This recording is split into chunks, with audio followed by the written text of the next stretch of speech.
everyone, and welcome to my channel. I just want to start this off by saying a couple of things I've been meaning to say for a while, and I finally have the courage to say them. I just want to say that the last couple of weeks or days, I'm not really sure how long it's been anymore, they haven't been very easy for me. So I know I may sound missy sometimes, a little tired, maybe not as cheerful as usual, but I want to thank you all for staying and being patient with me. I really appreciate it. Sometimes when everything feels shitty, I just feel so glad to have you guys by my side. Thank you. Thank you for listening to my little rant. With that said, let's get into it. Cyno. Cyno's hair is fairly long, and it's very fluffy too, but it's kind of always hidden by his hat. But when he comes home, he takes it off, and that's when you see the beauty of his hair, unshrouded by anything else. And it's an instinct almost, just the way you want to get your hands on it and play with it all you like. And he's not stupid. He notices where your eyes are looking and the fidgeting of your hands, and just smiles at you softly, sitting down and telling you to braid his hair. It was his own way of telling you could do whatever you wanted, without sounding too sappy. He was too shy to sound that way, but he didn't want to deny you anything, so he thought he was subtle enough. And he was. He had the most fun that day, braiding his hair into little soft braids, and watching him. And honestly, he felt satisfied, closing his eyes and letting himself melt against you with a soft sigh. He loved you, and loved the touch of your hand against him. And honestly, if you had the chance, he would melt in your hands forever. Albedo. Albedo's really got soft hair, and it's kind of long too. Not to mention, it has a cute braid, so you can help but just want it, to play with it and maybe braid it a little bit more. You honestly wondered if Albedo knew how to braid Clay's hair, but that was not the topic at hand. The way I approached it was pretty sneaky, I'll say. You told Clay that the two of you should try to play with Albedo's hair, and that she should say it first. And then, of course, Clay went along with the plan. And then, you helped her, as if. Then you did her and Albedo's hair. And honestly, Albedo was pretty joyful about it all, letting you do as you please and waiting for the outcome. He was honestly a little bit excited, but he wanted to keep his composure and all, so he didn't say anything. But he loved it, and most of all, he loved you, loved the touch of your hand, and loved the feeling of gentleness, your nails scraping across his scalp, giving him a feeling of safety and belonging. Or maybe you were just giving him a massage. Hell if he knows.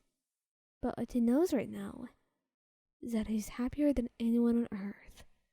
And honestly, that's all that a man could ever ask for. So he doesn't want anything else from the universe. Really. He's more than happy with what he has got. Childe. Childe had the fluffiest hair. It may not be long, but it was fluffy, and that made up for it. You spent the whole day with him, and since he was kind of getting sleepy but couldn't put himself to sleep, you decided to help. Childe does get nightmares sometimes, dreaming of the abyss, and the things he so badly wanted to forget. And honestly, you felt for him, and wanted to help him in any way you can. You loved him, and wanted to do anything to get him to be at peace. But apparently, it was not that easy. You kept talking to him, staying with him, giving him something warm to drink, but nothing could put him at peace at all, until you started to gently stroke his hair. That's when he let out a soft sigh, his tension melting away from his body as he relaxed against you, trying to close his eyes. and go back to sleep. At first, you just humped him softly, letting your nails scrape at his scalp, your fingers going through his hair gently, kissing it and trying to rearrange it. He just let you, unmoving in your arms, except for his soft, warm breaths. And for that moment, he truly felt relaxed, and he felt so incredibly lucky to have a partner like you by his side, willing to help him whenever it mattered. Scaramouche. Scaramouche doesn't really like people touching him, without permission, that is. But as for you, it was a different story.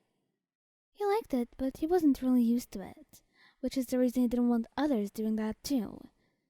But when it came to you, he wanted it. He just didn't know how to ask for it, or how to get used to it at all.